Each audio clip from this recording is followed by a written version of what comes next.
La famille de Florence Cassé a été reçue hier après-midi à l'Elysée par Nicolas Sarkozy et après concertation entre Florence Cassé et ses parents, le chef de l'État a donc finalement décidé de maintenir l'année du Mexique en France en 2011, un événement culturel qui sera désormais dédié à Florence Cassé. Nicolas Sarkozy qui a annoncé qu'à chaque manifestation en rapport avec cette année mexicaine, un message de soutien serait adressé à Florence Cassé. Le président de la République qui a également dit son intention de redemander le transfert de la nordiste vers une prison française, ce qui a peut-être un peu fâché le gouvernement mexicain, puisque le Premier ministre mexicain a annoncé cette nuit qu'il se désengageait de l'organisation de cette année du Mexique en France. Voilà donc qui ne va pas réchauffer les relations diplomatiques entre les deux pays. On enchaîne dans ce journal avec un fait divers et cet accident hier soir vers 19h sur la rocade nord-ouest près de l'Homme. Un homme d'une trentaine d'années a été renversé par une voiture alors qu'il marchait sur une bretelle de sortie. Il a été transporté à l'hôpital de Lille dans un état grave. Et toujours sur cette rocade nord-ouest, à noter que la limitation de vitesse à 90 km/h sur tout le tronçon d'Anglo à Ouascal entre en vigueur aujourd'hui. Amis automobilistes, levez le pied donc. De 110, la limitation passe à 90 sur cette rocade pour deux raisons principales, la sécurité bien évidemment, mais aussi la réduction des nuisances sonores. Dans le reste de l'actualité, à Lille, une famille et ses 5 enfants scolarisés dans les écoles Lacanal et Brasseur sont menacés d'expulsion. Mohamed Ali, sa femme et leurs 5 garçons sont venus de Djibouti sur conseil du consulat français il y a plusieurs années, mais ils n'ont alors obtenu qu'un permis temporaire de 3 mois renouvelable. Aujourd'hui, le dernier renouvellement du permis a été refusé et cette famille se retrouve donc menacée d'expulsion.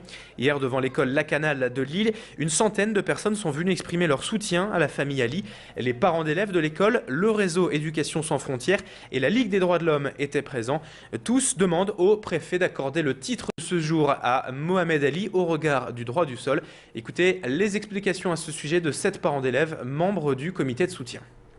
Je fais partie de l'association de parents d'élèves de l'école et je suis là surtout en tant que citoyenne parce que pour moi c'est complètement impensable qu'on puisse comme ça tout d'un coup expulser une famille et notamment des enfants, les camarades de mes enfants, comme ça tout d'un coup du pays des droits de l'homme. On se côtoie au moment des réunions, au moment des conseils d'école essentiellement et c'est un papa intégré dans l'école comme tous les papas, comme tous les parents d'élèves, peut-être même un peu plus, le fait de s'impliquer dans une association, ça veut dire qu'on s'implique encore plus et qu'on est encore plus sensibilisé à l'éducation de ses enfants. On enchaîne dans ce journal et on parle à présent des élections cantonales qui, je vous le rappelle, auront lieu les 20 et 27 mars prochains.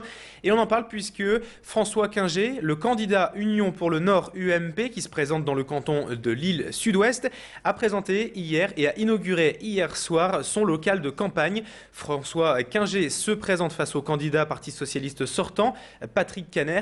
Et Hélène Chapelet, notre reporter, l'a rencontré hier soir lors de l'inauguration de ce local de campagne. Je vous propose tout de suite de l'écouter. Il évoque ces 2 projets principaux.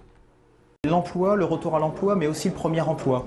Et puis il y en a un autre, c'est sur le lien intergénérationnel, sur la fin de vie, sur l'accompagnement, le maintien à domicile de nos aînés. Il y a un respect à avoir envers eux, par mon éducation je l'ai eu, à le transmettre aux autres, c'est pas toujours le cas et c'est une nécessité.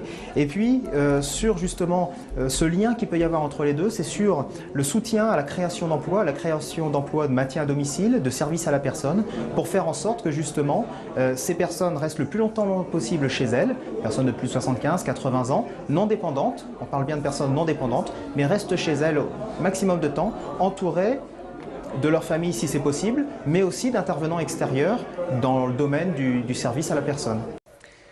Dans l'actualité, on évoque bien sûr la Saint-Valentin puisque c'était hier. Vous l'avez peut-être profité de cette journée pour rester en amour hier soir ou tout l'inverse si vous trouvez cette fête trop commerciale à votre goût.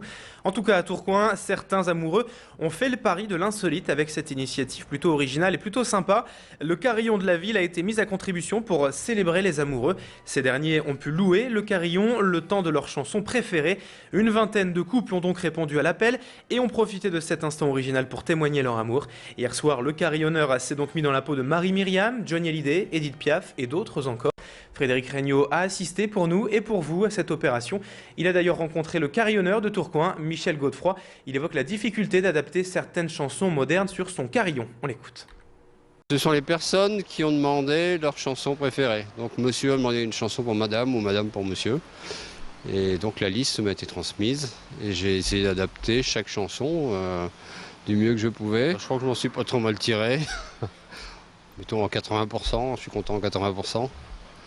Tout n'était pas forcément facile, adaptable, jouable, carillon, notamment les pièces dans le style rock. Les rythmes c'est impossible à rendre. Il y a des solos de guitare électrique, de batterie, avec peu de paroles. Cette info pratique à présent dans ce journal avec ces travaux qui ont démarré hier sur la Grand Place de Lille et qui vont durer jusqu'au mois de juin. 5 mois de chantier pour refaire toute la place entièrement. Les pavés, les réseaux souterrains, la signalisation, tout va être modifié. Le budget de ces travaux s'élève à 1,8 million d'euros. Mais surtout, automobilistes, notez bien que la circulation des voitures Grand Place sera interdite purement et simplement durant toute la durée des travaux. Le secteur est donc à éviter à tout prix jusqu'au mois de juin. 5 mois de belle pagaille en perspective pour le centre de Lille. Et on termine ce journal avec cette brève sportive pour terminer et une mauvaise nouvelle pour le LOSC. Son défenseur international Adil Rami, sorti sur blessure dimanche soir lors du match de championnat face à Toulouse, souffre bel et bien d'une entorse de la cheville. Il est d'ores et déjà forfait pour le match de Coupe d'Europe de jeudi soir face à Eindhoven et très incertain pour le match de championnat face à Montpellier dimanche. Adil Rami doit passer des examens complémentaires cette semaine pour déterminer la durée exacte de son indisponibilité. C'est la fin de cette édition. Merci à vous de l'avoir suivi. Dans un instant, météo et trafic au programme de Grand Lille TV. A tout de suite.